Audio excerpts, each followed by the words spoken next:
Hello everyone, my name is Devash Mehta and I recently completed my graduation from Sharda University and I've done my graduation in BSc B.Ed, which is a 4-year program, and I've also applied for CTET December 2021. So today I'm going to give you a demonstration on the topic of trigonometric ratios. In today's class I will be discussing about the trigonometry from the beginning, and then uh, I will going to teach the trigonometric ratios. So let us get started. So the term trigonometry, if we split this term in, we get two words. First one is trigon, which is triangle, and the second one is metry. So what exactly we are going to do? We are actually going to understand the relationship between the angles and the sides of the triangle. Okay. And now, before understanding the concept, it will be very interesting for to know that there are what are the kinds of uses of this concept are in the real world. So, first of all, it is used to find out the heights of the building and various tall objects. See, we can either use inch tapes or those very long tapes to find out the exact measurement of the building, or we can actually we can or we can also use the concept of trigonometry without actually measuring the height of the building. And another interesting fact is that in ancient world also, actually mathematicians were actually using this concept to identify the distances of the planet, and without actually measuring the distance. Right now, these days we can actually use a telescope to identify the planets, but in the previous time there were no telescopes to find out how far they are. So they actually used the concept of trigonometry.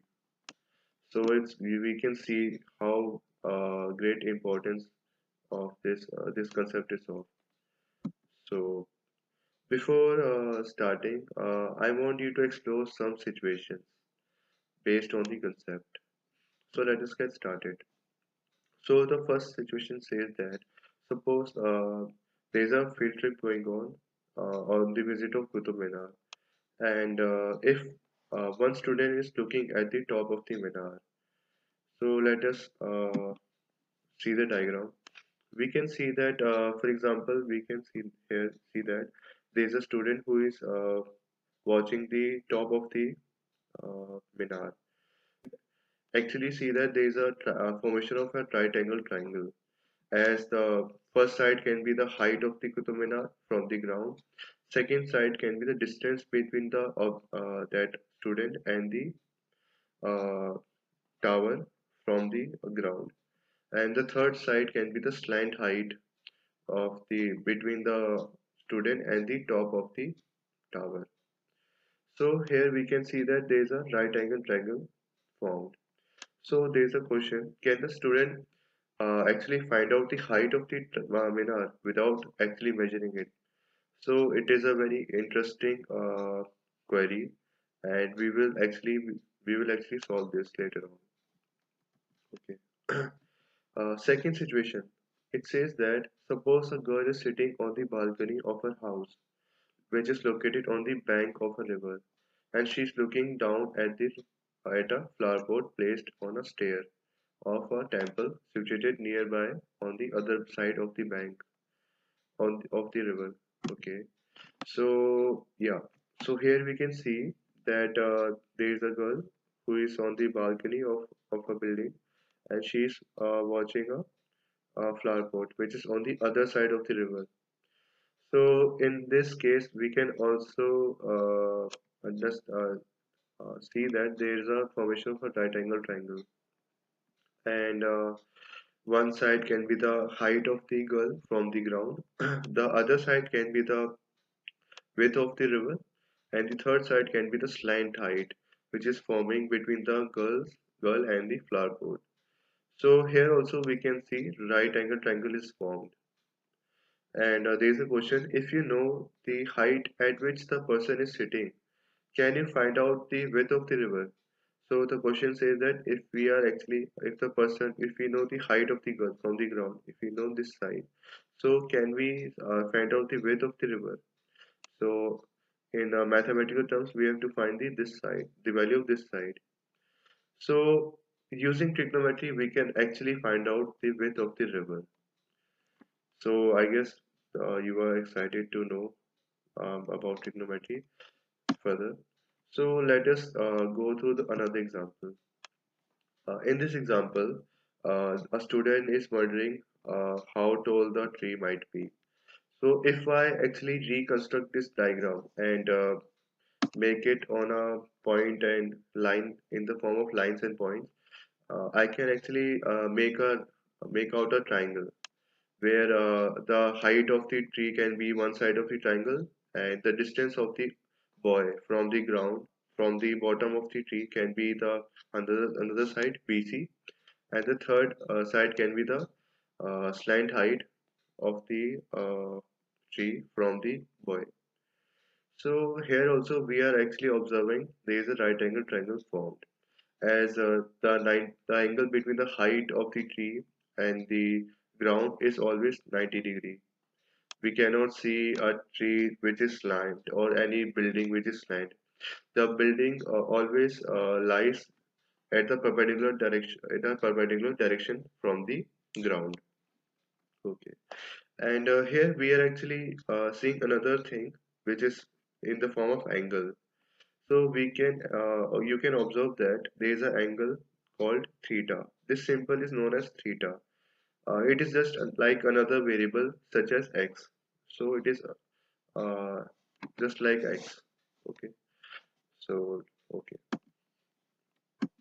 So now here, as since we can see from previous examples that in each case there was a right angle triangle formed.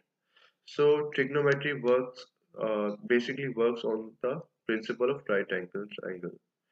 So before understanding the next topic, which is trigonometric ratios, we first need to understand the basic terms of this triangle. So there are actually few terms we can see that hypotenuse, opposite, and adjacent. So let me explain it to you. Okay, so you can see there are three vertices A, B, and C, and there in this diagram there are two angles.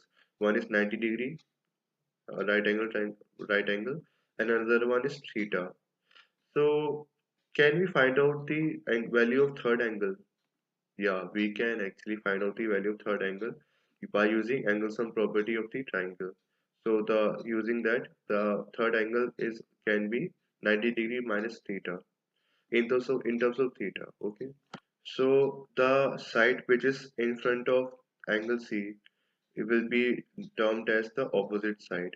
So here in this triangle, side AB is the opposite side of angle C, and while the side neighboring, which is the neighbor of angle C, so there are two neighbors, hypotenuse and the third side, which is BC. So we will name the other neighbor as the adjacent side. While hypotenuse is the fixed side, as it is always the longest side. So, but the other two, opposite and adjacent, are relative with respect to the angles. For instance, if I actually if I consider angle A, so according to my angle A, so my side BC will be opposite. This side will be now termed as opposite side, and while the side AB will be termed as the adjacent one. Okay, so it is a relative term. It is a relative word. In just hypotenuse is fixed, while the other two sides are relative according to the angle. So we need to be careful with the angle we are actually considering. Okay. So our first ratio is sine. So sine spells as a SINE. So sine of angle C. So this ratio is basically the ratio of opposite side and the hypotenuse. And in short form, we say sine as Sin, S-I-N, not S-I-N-E. So in short, we write sin as SIN and of angle C as sin C. And we know that the value of angle C is theta. So we can, instead of writing C all the time, we can also write the value of the angle. So we can say that angle C, sin C will be equal to sin theta, which is equal to the AB upon AC. Our opposite side is AB and our hypotenuse is AC. So this ratio is the ratio of opposite side and hypotenuse. Okay, class. Okay. So our second ratio is cosine. So in this ratio, it is the ratio of adjacent side and hypotenuse. So cosine C, in short, we can say cosine as cos. So cos of C is equal to the our adjacent side is BC and our hypotenuse is AC. So we can say cos C, which is equal to cos theta, which is same as cos theta. So we can write it as the ratio of BC of is to AC. And the third ratio is tangent. So the tangent is the ratio of the opposite side and the adjacent side. So tangent of angle C will be equal to the, okay, so see tangent, in short form we write tangent as tan. So tan of C is same as tan of theta, and we can write tan theta, sorry, we can write tan theta as opposite upon adjacent. So opposite is AB and adjacent is BC relative to the angle theta. So here are the three trigonometric ratios. There are three or more which I will discuss later in the class. So thank you class. Thank you.